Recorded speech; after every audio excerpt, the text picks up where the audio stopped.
This is how to add details to your 3D models without sculpting. It also works on low poly objects. I recommend using this free add-in called Paint, which offers a layer system to fully control your object's appearance. Link in the description. After installing the add-in, select your object and press N to open the side panel. Then click on Paint and then Quick Node Setup. Next, move to texture painting mode, but don't worry, we won't draw the details from scratch. But if you want to know how to use Paint to texture your objects like a pro, I already made a video for that.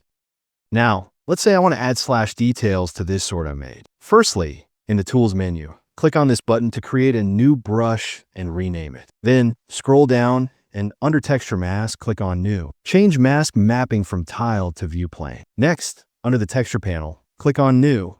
Then open an alpha mask texture you like. You can find these ones in the description. Now, go back to Tools panel and make sure the mask is visible. Then, change fall off from custom to constant. Next, add a new image layer and give it a name. Select a resolution and enable 32-bit float for better precision. Then click OK. We don't need to affect the sword's color, so disable color. Enable the bump or normal channel and increase its value. Press Alt-E and select anchored. Also make sure you are on the slash brush you created. Then click and drag to add the details using the mask image you opened earlier. It's that easy. The slashes are on a separate layer, so you can erase them without affecting the other textures. And that's it. Don't forget to check the links in the description for the necessary tools, and I will see you next time.